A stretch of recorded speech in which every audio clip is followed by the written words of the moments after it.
Today, I am joined by Jeremiah Prummer, co-founder and CEO of KnoCommerce, as we dive under the hood of the realities of starting a SaaS company.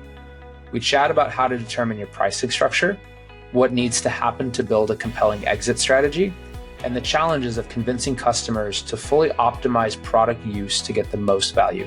Welcome, Jeremiah. Thanks for joining us today. Yeah, man. Thanks for having me. It's I know we've been following each other, tweeting at each other for a while, but this is the first opportunity we actually have to chat, so it's good to catch up. Yeah, it's so funny. I read what was the book? It was by David Gerhardt, and it was Founder Brand. Okay. And he started talking about Twitter, and then all of a sudden, my co-founder Tyler got super into it. He was like, "Dude, you have to join Twitter." He's like, "I know nothing about Twitter. Like, I'm a LinkedIn guy." Yeah. And I get on there, and then all of a sudden, I was like, "Hey, I'd like to connect with you. Do you have some time to chat?" He's like, "Yeah, sure, totally." I was like, "Whoa!" So it's a really, really cool channel in that sense. But yeah, it's been fun to follow your stuff. Yeah, likewise. I enjoyed Twitter, LinkedIn too. I do feel like Twitter is a little bit more approachable in that regard. Like, you can send somebody a message. There's not as much like selling happening. So people actually look at messages a little bit more. But you know how it is. If it's, if you don't have like some sort of reputation or some sort of, if you're trying to sell somebody something, they're still probably going to ignore you. Totally. But if it's just kind of a general message, that's a little bit better. So yeah, no, it's exactly what I found too. It's like, hey, I just want to get to know you better. And LinkedIn, like crickets, right? Yeah. But on Twitter, you just pop it up and you're like, oh yeah, that's great. Let's set up a 15-minute call. Yeah. Sure. So super cool.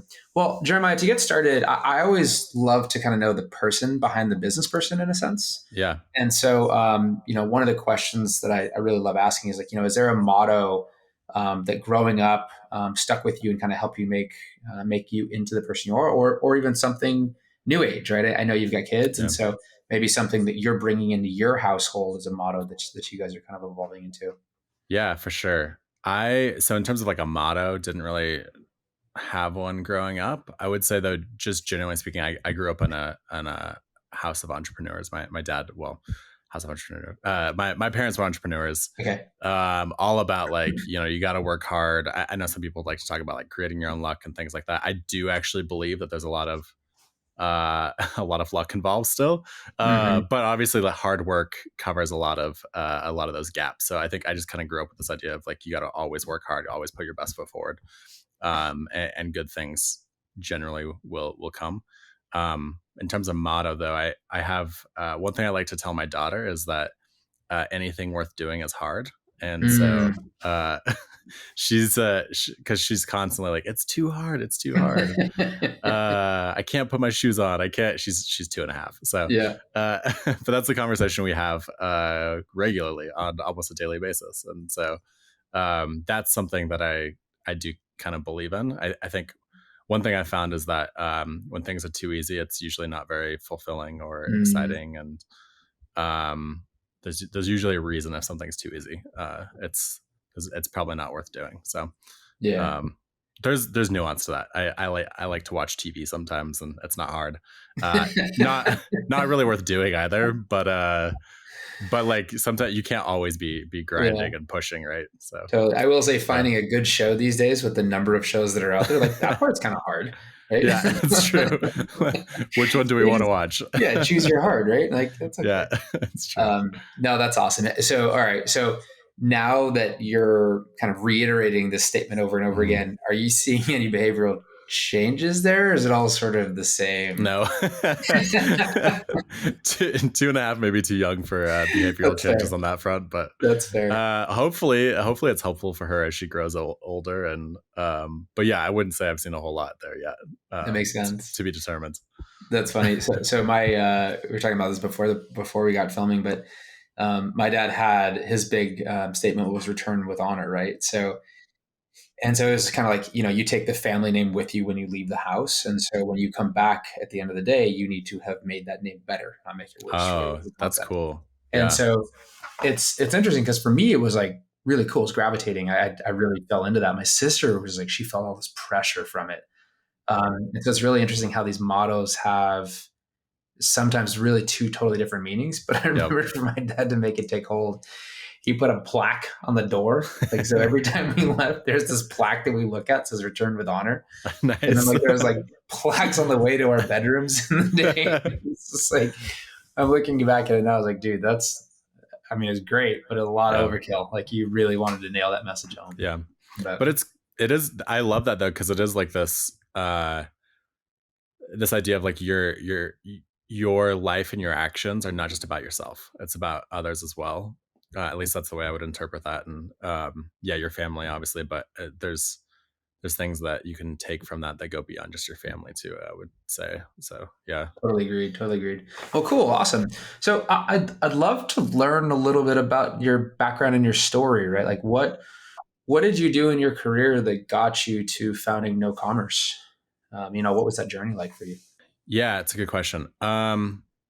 It's it's actually funny. I just was I don't know. I went searching for something on my Google Drive today, and I found this uh, research project that I did in college that I honestly totally forgot about. But it's like actually exactly what I'm doing now. I think it was 2012 when I did that. So yeah, 11 years later. And I just hadn't even thought of that. But basically, long story short, I've wanted to be an entrepreneur for a long time. I grew up. My parents were entrepreneurs. I was the oldest of four kids, and basically, I was 6 when they started a health food store. They were my family actually was fairly poor, but they'd gotten into like some low income housing thing where they could buy a home, and they had $25,000 in equity that they could take out of their house, and they took that out and started a business with it. And so that was the kind of the beginning of that journey. So I think I was 6 at the time. And so just started as just the two of them, building this thing slowly, and now it's a business that employs 60 plus people. Yeah, it's like it's been almost 3 decades now, and it's like a mainstay of my hometown. So that was kind of the beginning of that journey for me, and seeing my parents do it. I had a bit of arrogance in that, like, I always thought I could probably do it better. Totally. So I Yeah. don't know if you ever experienced that as a kid, but it's Oh like, yeah. man, my parents don't know what they're doing. I could Totally. definitely do this better. Now that I'm older and I know better, I'm like, man, I don't envy a lot of the things they had to do. Yeah. And doing it the way they did it was really hard too. Um, so yeah, I think that journey, I was always like that. And in college, I started my first startup. It was we're doing text message marketing. That was kind of our main product. This is like 2010. And that paper I was talking about, or that research project thing that I did was based around this idea of consent based marketing. And it's really interesting. I just was kind of browsing through some stuff. I'm like, things have really changed in the last 10 or 12 years, but what people want really hasn't changed. And that is basically to be treated with respect and dignity. And they want to have choice over how they're communicated with, and they want communications to be relevant and all these kinds of things. So it was really interesting looking at that, because that was essentially pre notifications, right? Like Right. smartphones were very early on at that point. People weren't downloading apps and things No, like I that mean to the same we were level. iOS 4 back then, Yeah, I think it maybe was. 5. I mean, Yep. Was it 2008 when the first iOS came out? yeah, I think it was around that time. Yeah. But yeah, I mean, it was really early on in those days, Yeah. right? So communication was still transitioning from Yeah. phone to then like written Yep. communications or text and everything else. It just wasn't common Yeah. yet. Yep. And that was one thing that was actually interesting, was seeing how many people wanted to get a phone call versus like now that's not something like you almost never want to receive a phone call. I So, know. um, yeah, it was anyway. So I think my mind has been on those kinds of things, and then had that startup, didn't work out. Ended up building another company that was WooCommerce extensions. When you So say didn't work out, like walk me through that, because like yeah, as an entrepreneur, as a founder, like failure is if you can learn from failure, yeah. it is a critical foundation for success in my belief. And so like when you say it didn't work out, like what does that actually mean, and how do you use that as like a trampoline? Yeah, it's a good question. The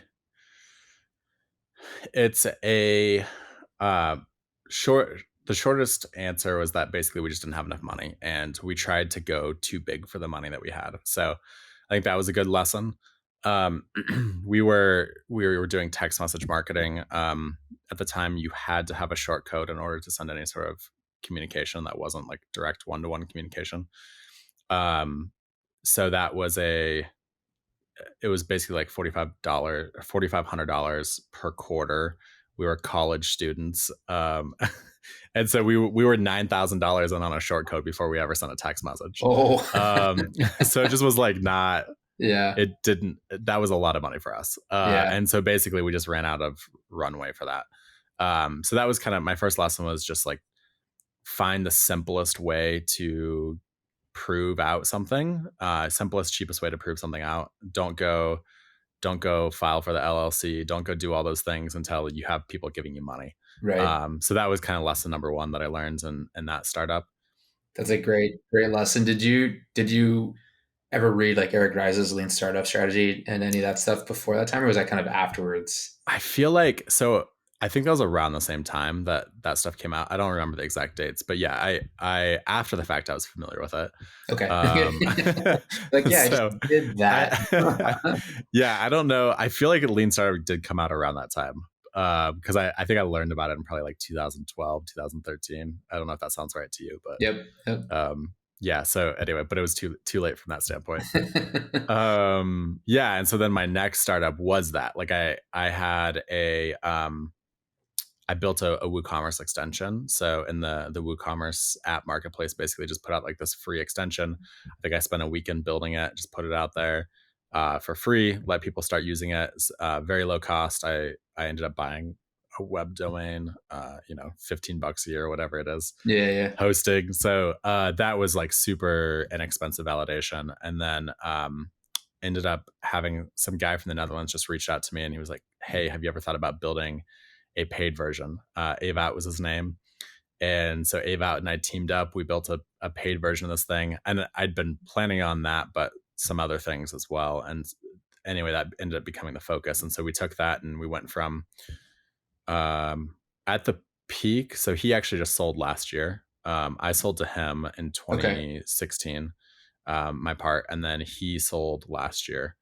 But I think before he sold, it was 500,000 stores were running one of those extensions. That's So awesome. yeah, so a lot of it's free, a lot of free stuff, freemium model, Hmm. and then you have fairly low annual fees typically for using the software. But yeah, we did. I think when I left, it was about 100,000, 200,000 stores Okay. that we were running our code. So that was fun. It was like I'd be browsing the internet and see something that I created. But yeah, it was one of those things where it just didn't. It wasn't enough. I wasn't making enough money to be able to continue Mm. doing that, have a family, do all those things. So moved on to try to build an ecom tech company, or not ecom tech, an ecom D2C company. Didn't Okay. work out. What was the space you were in? That was eyewear, sunglasses, basically. Okay. So yeah, one of those things where I went from, I'd been in tech for a while, was like, oh, this, selling physical products seems easy. It's not easy. It's a whole different beast. Totally. So many different learnings. I think like if I were to do it again, just like anything else, right? Like once you do it once, you fail. Next time you do it, you probably do it a lot better. So I don't know. Hmm. I think maybe I could build a successful one this time, but and now I know the right people too, which I Right. didn't back Right. then. But yeah, so that failed. And then did some agency work for a little bit. Worked for a SaaS company for a little bit, and then in 2020 we started KnoCommerce. And so a friend of mine, Pearson Crass, he runs an agency called Lunar Solar Group. Pearson and I've been friends for almost 10 years now, or probably about 10 years. And we basically funded it out of his agency. So we built the company inside his agency for Mm. about a year, year and a half. We spun it out into a separate company. We were going to raise money, and then we actually we sold to WeCommerce, which just merged with Tiny a few weeks ago. Hmm. So that's been it's been an interesting journey. So it's kind of been I haven't been like fully independent in this. There've Yeah. been we haven't had investors, but we basically had different parties that have owned the business, so to speak. But yeah, it's been a fun journey. That's a crazy journey. That's awesome. I love the wherewithal to understand that something isn't going to work or is like not quite working the Mm, way you want it to. And then, the ability to say, all right, cool. I understand that. Now let's transition to something else, but like take all that yeah. learning with us. Right. And then it's like, all right, what are we doing? What are we doing and how can we accelerate that to the next level to achieve those goals? Um, one of the questions that, obviously you guys sold a WeCommerce, so congratulations on that one. Yeah. Thank you. Um, was that were you super pumped about that? Or was that kind of one of those, like, we're going to go raise money and it was tough environment. So it was like, let's get the exit. How did you think about that transition? Yeah, that I like talking about this because I think early when we first sold, I didn't want to say too much. It's kind Yeah. of it as over time you can kind of talk about different things a little bit. So I think I've been able to open up a little bit more about that over time. But um, super short version, like the my philosophy in general when it comes um, to building tech for merchants is that I need it to be something that is like I want a merchant that we work with to get 10 times the value out of our software that they pay us. That's kind of like that's always the goal. And so I came from a world of open source software where it was like we charged, I think it was like $20. At one point we were selling our main app for $20 for a one-time download. And so people would literally like go on our website, buy it for $20, and then go put it on their website and sell it for $5. And it's totally legal because it's open source software. Yeah. So like that was the one extreme of Totally. like I lived in that and it wasn't good. Like at the end of the day, the problem with that is that innovation becomes really difficult because all you're doing is you're not making enough money to actually innovate. Yeah, you You're can only fund the ever innovation, which does yeah. cost money. Yeah, Yeah. it costs a ton of money. Yeah. And so like you just become a commodity that you're just trying to support. And there's not any room to actually develop and build something new. So that was kind of another learning in my career is that like at some level you do have to charge money. Mm. Um, Otherwise you're just going to end up with something that's totally stagnant. So that's the one extreme. And then I think on the other side, you see apps out there that are like, yeah, there's like there's Carl models doing a where name like now. no, there's models where basically like there's kind of this like just because somebody makes more money in their business, they get charged more is basically the model.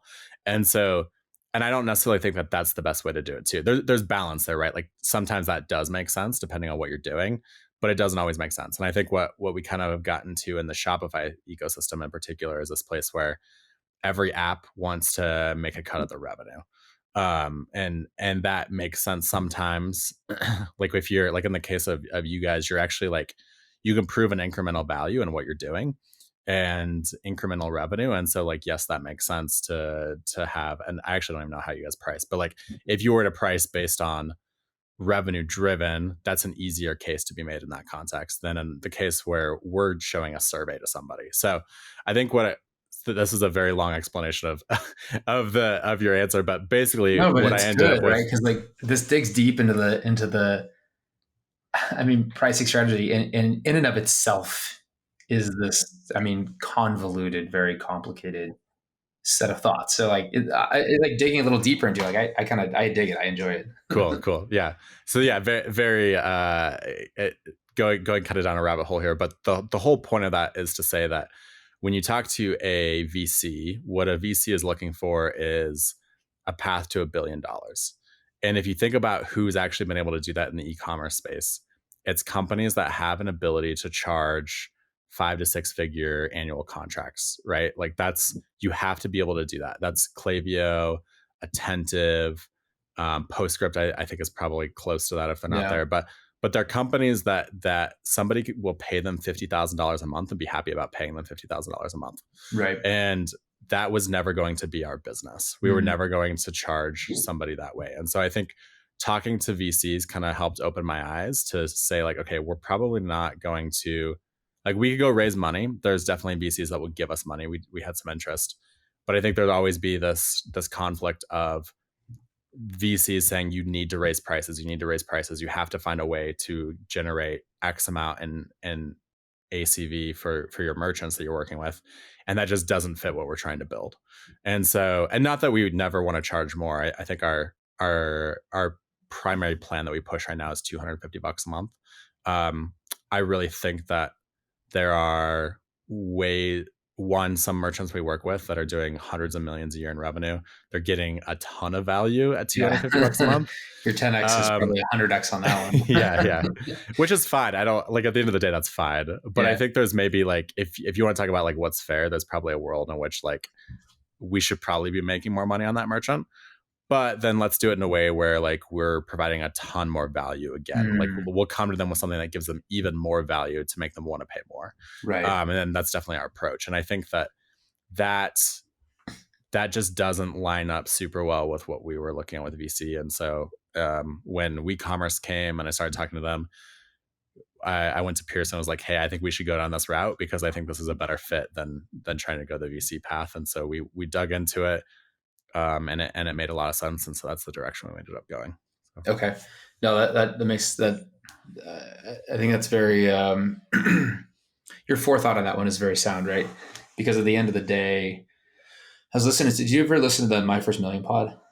I have a little bit, yeah. Okay. I'm not like a religious listener to it, but definitely listen to some. You got it. Their most recent one was with Alex Ramosi, and he was talking about the concept of, like, in order to make it a big business, you have to have a big market willing to pay you big money, right? Yes. And in this case, in e-commerce, right, it's pretty big, but it's still kind of niche, right? It's not every business in the world. Exactly. Yep. And then you also have this problem where, kind of like you said, like e-commerce agency or e-commerce merchants that are out there, there's a lot of potentially competitive solutions to almost every other app that's out there. Absolutely. Right? Yeah. And so the challenge comes is like, it's not quite a race to the bottom if you can innovate and if you can find that curve where you're always staying ahead and like truly solving some big problem. Yep. But in the case of, I think what I've seen in most apps is that's either not the case or it's like teetering the case, right?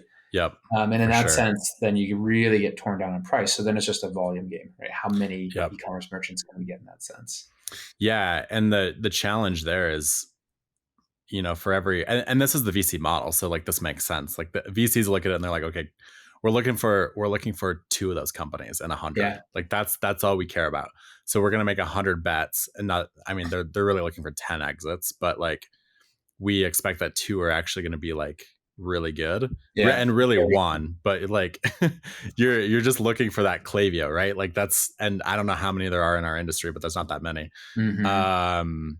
And so, because you got Klaviyo, but then you've got a bunch like an Okendo or a Gorgeous or something, which are going to be like really good exits at some point down the road, but they're not unicorns. Yeah. They probably they're probably close to their peak at this point, to be honest. And that's no like knock on those guys at all. They're all doing amazing work. Mm-hmm. But like a few $100 million for an exit is probably going to be a really good outcome. And that's still a good outcome, but it doesn't like return your fund sort of thing for these guys. Right. And so I think that's when you realize from the founder side that like at the end of the day, that's their goal and they're going to push every company towards that goal. And the reality is that most companies aren't going to get there. And there may be 20 of those 100 that actually would be good companies if they never tried to go for that.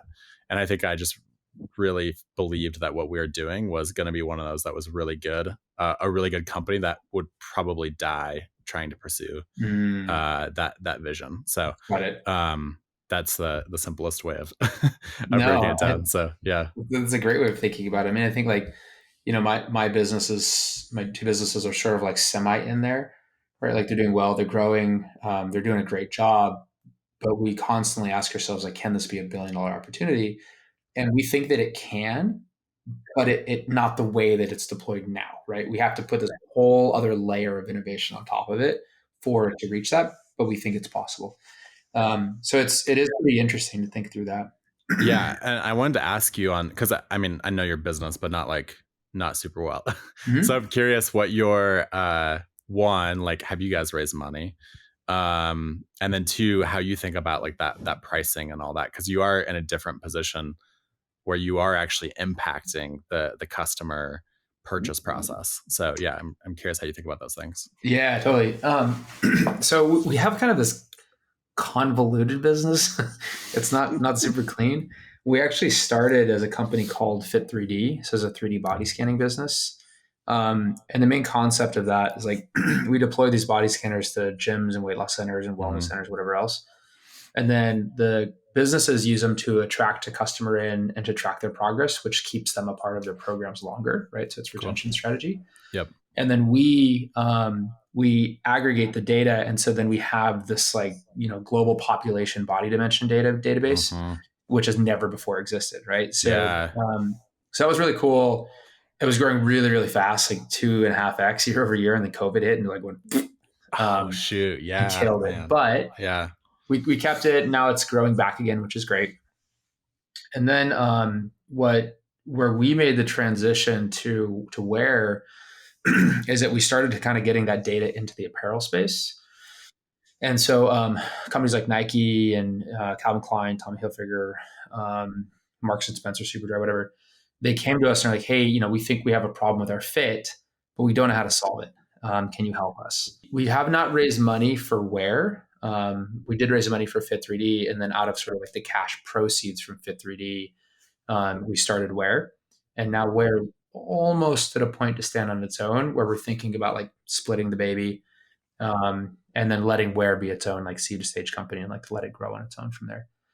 But yeah, so it's been I'll say a labor of love, because we heavily have a lack of focus, right? I have to run 2 separate companies, which is Elon Musk makes it look easy.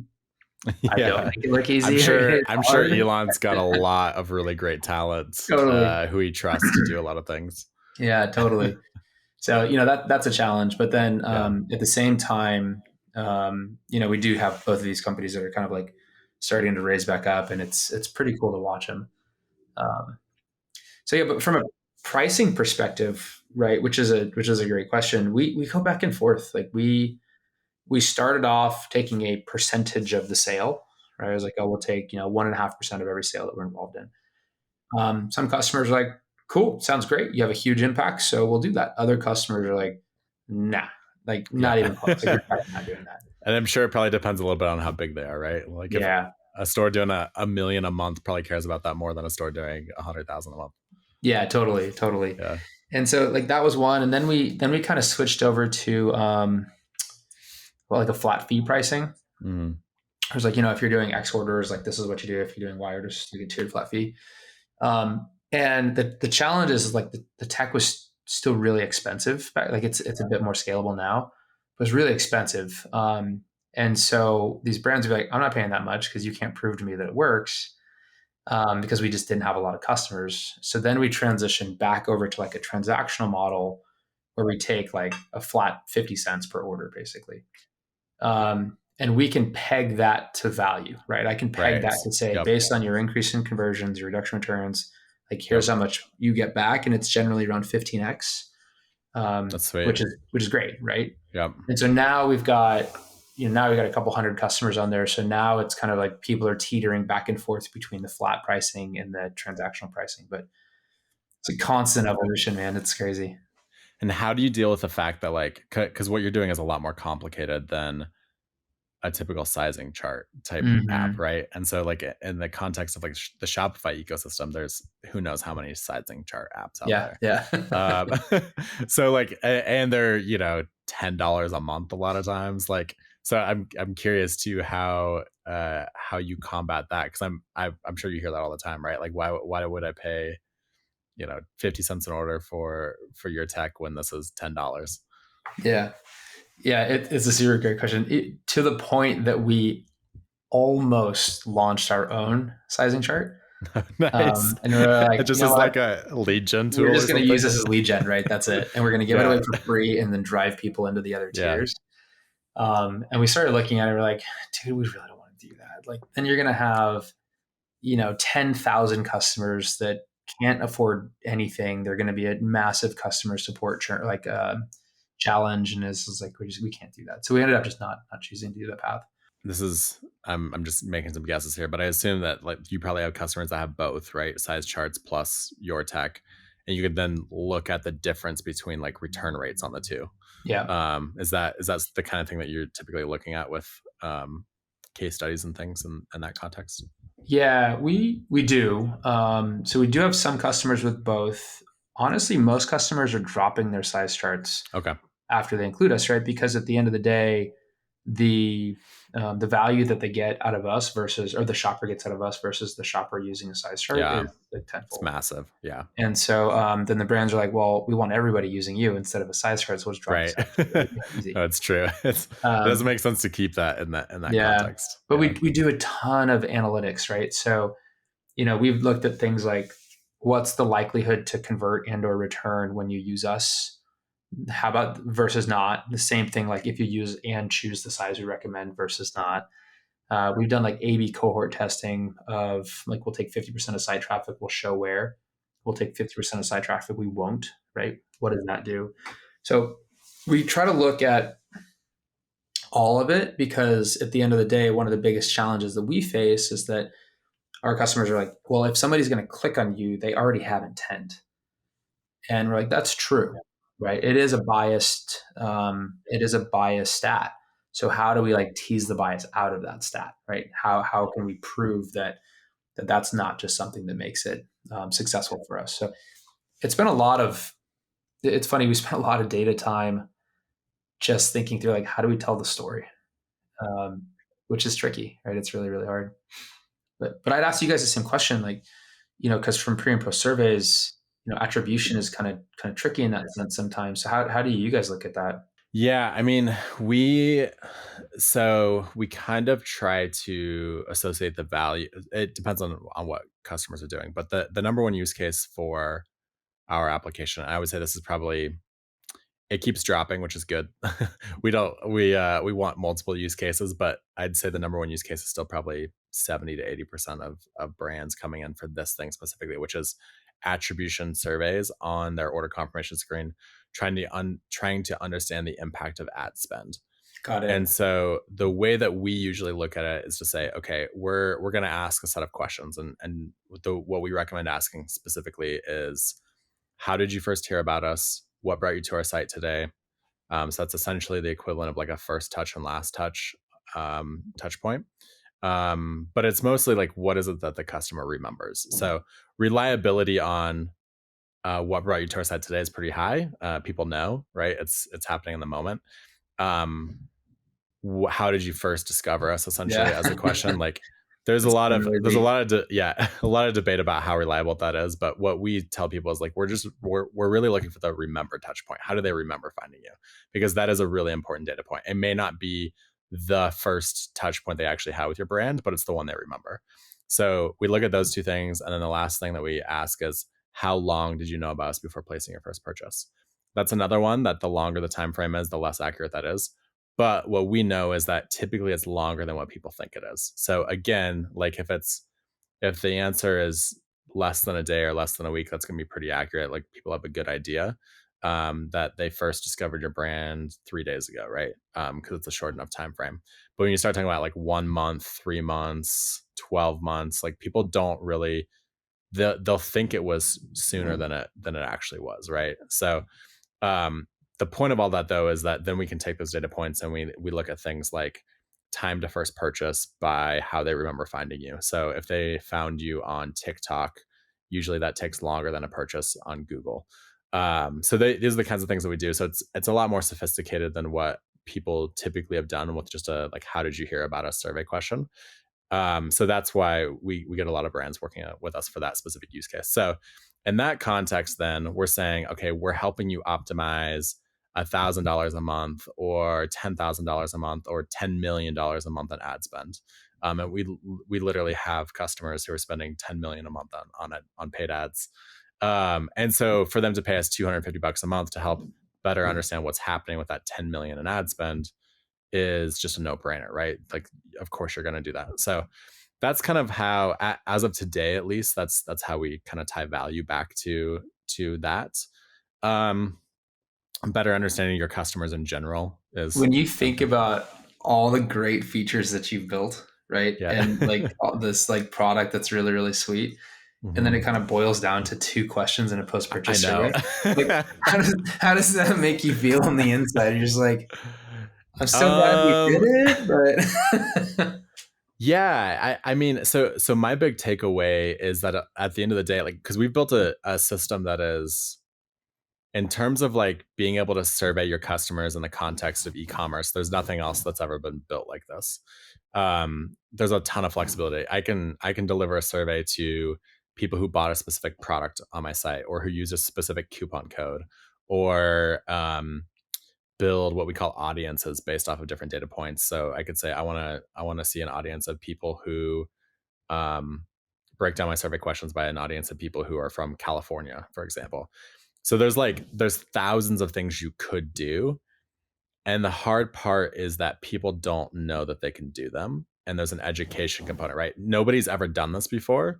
So there's a getting somebody to think to do something that they've never even heard of is a hard thing to accomplish. And so that's been one thing that I've learned is it's a little frustrating sometimes when it's like, okay, this is all we're doing here. And we push, and the funny part too is like, we push people to do more and try to educate them, and still a lot of people don't want to, and that's fine. Like at the end of the day, like if they don't want to, they don't want to, and we're not gonna tell you you're stupid or something for not doing more. Like it's up to you, it's your business. But I think that my big takeaway over the last couple of years has been that we need to simplify what we do. And so it's not necessarily making the tech less sophisticated, it's packaging use cases so that it's really easy just for somebody to use those things. So that's something we've been slowly working towards. First iteration was kind of templates. So basically having like a pre-built survey that you can click a couple of buttons and deploy as a survey. And that's all well and good, but I think now the problem is, okay, you can collect the data, we've made it really easy, but how do we actually help you interpret the data? And so the easy answer is, you pay us a couple $1,000s a month for somebody to do it for you on our team, but people don't want that. So it's a challenge, but it's fun too, right? So at the end of the day, it's like, okay, if we could build a business around this one use case, and people will pay us money for it because it makes sense, the ROI is there, they're going to do that, then it gives us, while we're building a customer base that can survive off of that, it's basically bringing in leads for other things we can build for them, and giving us time, which at the end of the day is critical, to be able to like have a business that can serve other use cases in the future. So that's my explanation of all that. But, no, it makes sense. I think it's funny you said time. Like the longer I've been an entrepreneur, the thing that I realize is that, when you raise money or when you're profitable or whatever else, you're not actually, it's not about the money. It's about the time. It's about the time that you have to be able to invest into, whatever direction you want to go. And I think the thing that kills startups is not normally a lack of money, it's a lack of time. And they're correlated, but it is a really interesting facet in that sense. It's funny you brought the story up about, there's all these things that you can do with it, but like people kind of do this. We were just having a conversation with one of our earlier customers 2 days ago, and one of our customer success managers pulled me in like to sit on the conversation with them. And she's like, oh yeah, I want to see like how we can increase the usage and do this. And we're like, oh, well, have you deployed, our surveys into Klaviyo? She's like, no. It's like, oh, have you integrated your loop data in for your return stuff? She's like, no. Have you integrated, your universal placement so you can drive more people into the mix? She's like, no. I was like, have you integrated us into Gorgeous so that, like automated, chat functionality such that like it just auto launches where when people have a question about size? She's like, no. It's like, have you not been getting our emails? She goes, oh, no, I do. I just figured like they're like everyone else's product emails is like, oh, hey, we made some updates. Really cool. I was like, dang. So I'm just sitting there. I was like, dude, this is hard to get people to truly, like, we're building all this stuff and it is amazing, right? But to get our customers to truly lean into it and understand like, yes, I need to take these steps to improve the value that I get out of the service. That piece is still really, really hard, right? Yeah, it requires that conversation. One of the hardest ones for me is that occasionally I'll see somebody cancel citing that they wanted a specific thing that we offer. And I'm like, how did we miss Like it's there. Totally. You can do it. We could show you how to do it Yeah. today. But Yeah. like you already canceled. You're probably like we always send them an email or something, and 90% of the time they don't respond. Right. But it's like this is actually something we can support and we can do for you. And I don't know how that communication never got through, but it obviously there was a gap there. So um, and I know I'll say too, like we sometimes have people coming to us from competitors, and they'll be like, "Oh man, I really wish I really want to be able to do this thing that they don't do." And it's like, well, they actually do that as well. I've seen that one too, where it's like, okay, I know they Totally. do it.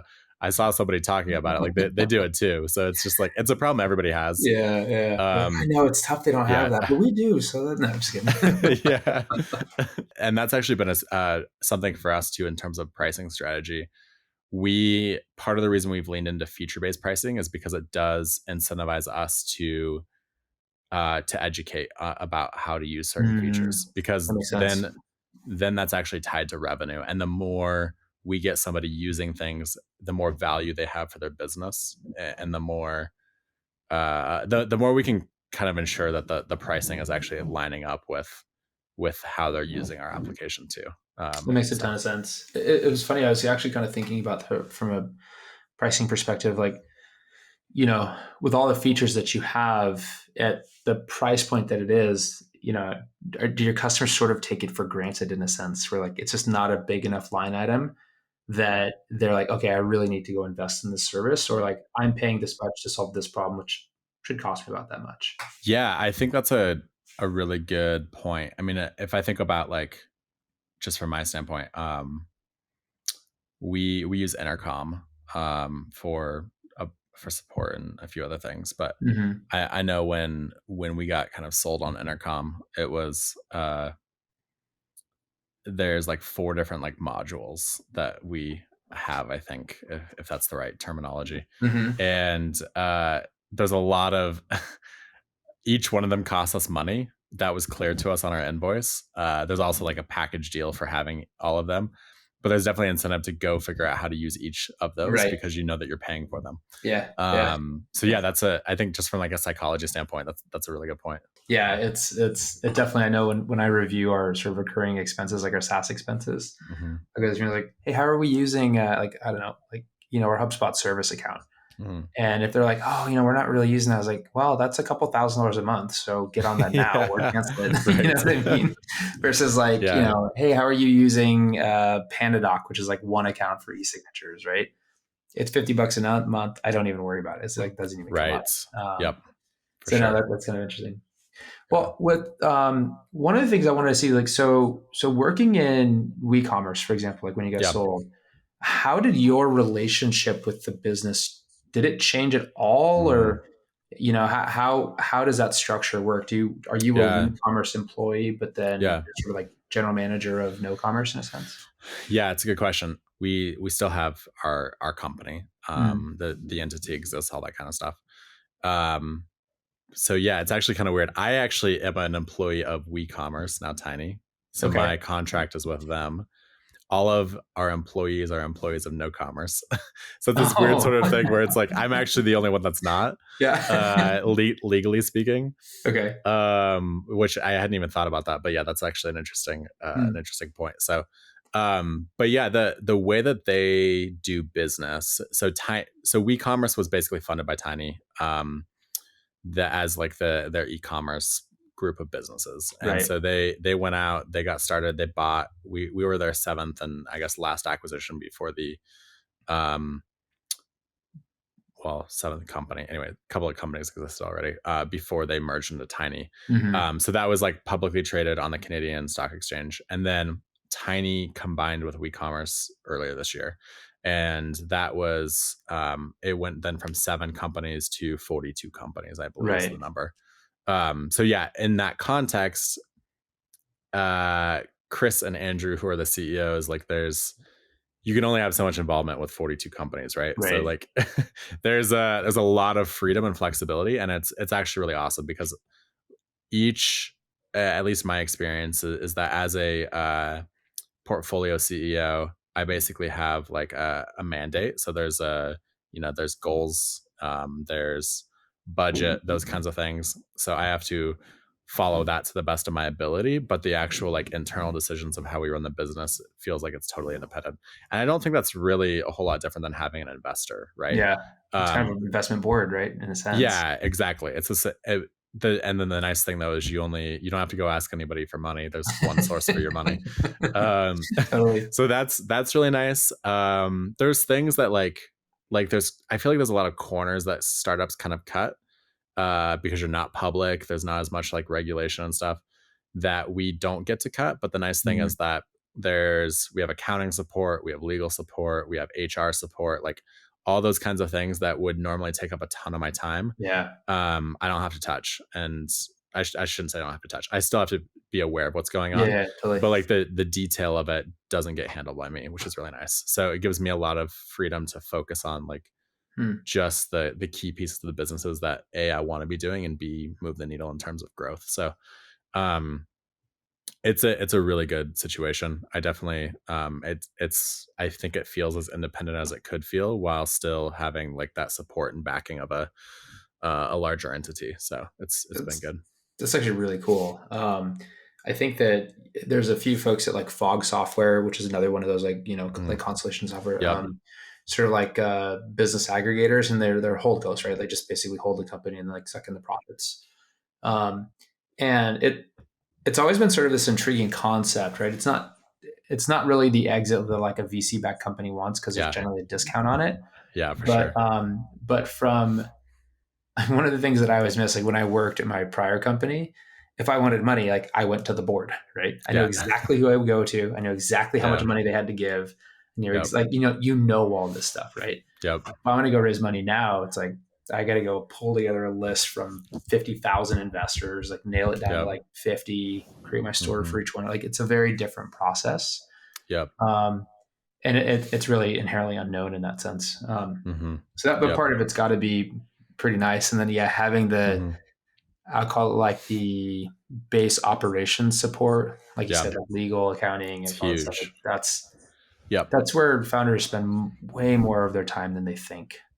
For When you're sure. starting a company, right? You get it to like Some 5 to 10 people, and all of a Yep. sudden, you are heavy involved in Yep. finances and accounting and HR and like Yep. anything legal if it pops up, right? Yeah. There's so much time spent on those things. Yeah, and even without that, it's a lot. Like, I mean, hiring people, I mean, even if you just are doing like weekly check-ins with your Yeah, managers and stuff, I mean, like that all that takes time, excluding all of the like detail stuff that comes with that. So right. yeah, I'm very grateful not to have to do as much of that. So That's awesome. um yeah, it's good. Do you think you'll and I don't want to put you too hard on the spot here, but do you think you'll stick with that for a while, or are you kind of brewing up ideas for the next one, or Yeah, I don't have any plans to do anything else, honestly. I had like a 3 to 5 year plan for getting our company to where we want it to be, KnoCommerce, to where I want it to be, and so we're call it a year and a half, 2 years into that. So Mhm. I have at least a few more years to kind of see through the vision that I was trying to get to begin with. Okay. So I think like once I feel like I've done that, then I'll see. But it is interesting. I would say like at the end of the day, like we're always all just employees. Like even if you start your own company, unless you are the only person who has equity or you have like a massive percentage of Mhm. it, that's the only context in which you don't answer to somebody else. And so like if you're in a VC backed company, at the end of the day, you're an employee. Mhm. If they want to fire you, they'll fire you. Yeah, totally. Uh, and so like I think for me that's been kind of a good realization of like, okay, I'm actually an employee now as well. And so it's like it's different in that it doesn't feel different, honestly. It feels the same, but every once in a while I step back and just say, okay, like this isn't mine at this point. Like this is somebody else's. I'm going to do my best. I still have the vision. I still have the strategy. I've been entrusted to build and do the things that need to be done with that. But at the end of the day, like if I'm an employee, so yeah. I think that makes a ton of sense. It's interesting. Like, I know me personally, I'm just a grinder. Like, I I Yeah. love the grind. I love the effort. I love the work. Yep. But for some people, it's, I've spoken with a few folks and like, if I don't have ownership, it's really hard for me to go and grind for someone else because that upside Yep. is gone, right? Yep. It doesn't sound like that has an impact on how you work much either. Yeah, and I will say like one thing that Tiny does really well is there's upside. So like Mm-hmm. the upside's not gone for sure. I think in most companies, like if a company, let's say a holding co buys your business, there's usually things like holdbacks and earnouts and all that. So like that usually can keep you motivated for a couple of years. Mm-hmm. But even in the context of Tiny, they do a really good job of trying to, one, give you that feeling of ownership, but then two, also give you that, like, there are financial incentives for performance. Okay. It's not the same obviously as like if you're building basically the equity in a company that you sell, Yeah. but it's still good. And so like there's no that there's still an incentive to like to go out, work hard, probably going to make more money than you would working for somebody else still anyway. Yeah. So that's good in that context. So, Awesome. All right, I have one more yeah. question in my follow up. So, Yeah. what surprised you about the acquisition process? Like, was there anything that you're just like you're going through the thing, you're like, oh, like this is crazy? Dude, I think the final document was like 212 pages, I think, Oh, something like that, right? Like of like all the yeah, things. yeah, That surprised me. I was like, this is like, because at the time when we sold, we had 100 customers. I don't even remember what the number was, but like okay, it wasn't like we had a few hundred users, not all of them paying customers. We were like it was early. It was 18 months after we launched, yeah, or after we started building.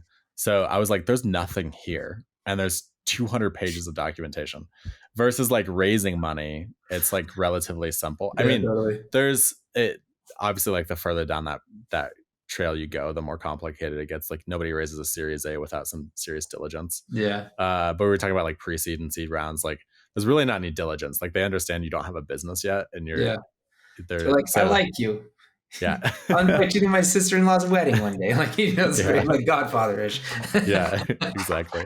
So I think that was surprising to me. I was like, wow, this is a whole different beast. Mm, And it's helpful to understand. Like I think one of the things I learned in that process is there's a reason why you don't typically buy businesses in a context like that for small amounts of money. Like you're not mm, buying a business for under 7 figures unless it's yeah, like we're buying the assets, right?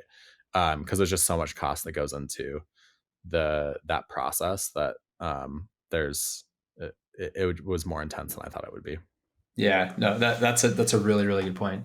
We've gone through the Series A raise, which was pretty complicated. Like, I think it Yeah. was we probably spent like $120,000 on legal fees. So, I mean, Yeah. it's not So cheap, that's right? more, yeah, like it's probably more involved than what we went through for this acquisition, but still, like that's, yeah, it's a lot.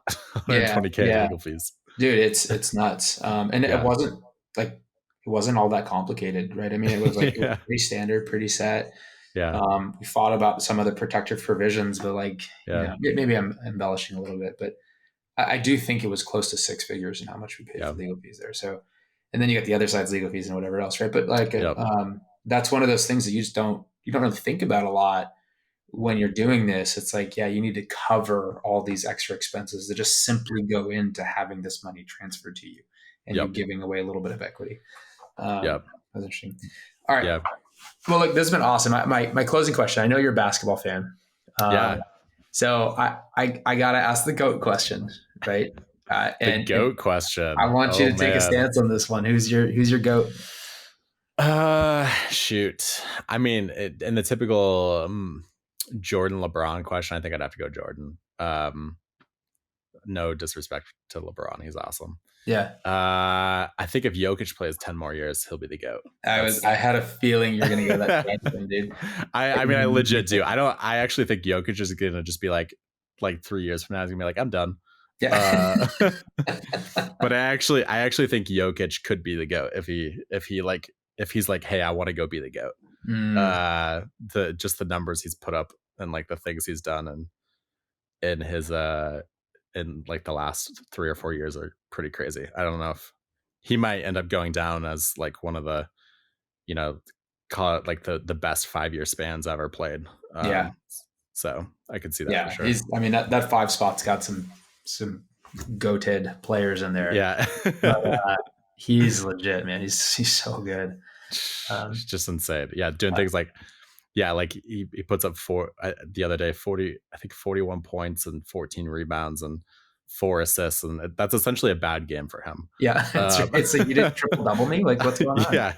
That was, do you remember back in the day? It was, dude, who's the Westbrook went on this run of 20 triple doubles in a row or something. Yeah. And I think didn't he have 3 straight seasons where he averaged a triple double? I think so. Crazy. I mean, just like unbelievable. And then just, yeah, and then nothing. Where'd you go? I know. I don't really know what happened there, but oh my gosh, dude, it was amazing. But yeah, basketball. I love that sport. So okay, cool. Yeah, who's your GOAT? I gotta go LeBron. Okay. And my reason for saying that is that I think that it's a entirely different era of basketball right now. It's not as rough. That's true. Right? Yep. It's not as rough, but every player is talented, right? Yeah, there's no hole in the floor at all. Yeah. You get Jordan's era, like, you know, and Jordan in today's game, I think would be amazing. So I don't want to take that away from him. He'd probably play differently. Yeah, you watch him play and you're like, dang, dude, your game transcends. But I think for LeBron to do as long as he has, for him to take the teams that he's taken to the finals that he has, yeah, we wish he won more of them. But like, and then I think the biggest thing is that for me is that the guy is always making the right basketball decision, no matter if it costs him glory. Yeah. And I think that's one of those things like not many superstars would do that, right? Yeah, most superstars would be like, it's about me. And they would make the selfish basketball decision, not the right basketball decision. Yep. And that's something I really appreciate out of him. But it's close, man. I got all the way on it. Yeah. That LeBron was it game 4 Western Conference Finals this year. Yeah. He puts up like 4. Basically, it was almost a 40-point triple double. Yeah. As a 38-year-old, I was like, dang, man, this guy's. That's true. Those are GOAT like moves for sure. Yeah, I couldn't even imagine that. But yeah. Well, Jeremiah, man, thank you.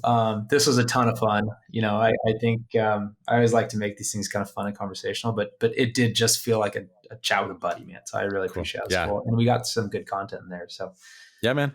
Thanks for your time. Yeah, thank you. It's been great chatting, and I'm sure we'll see you around.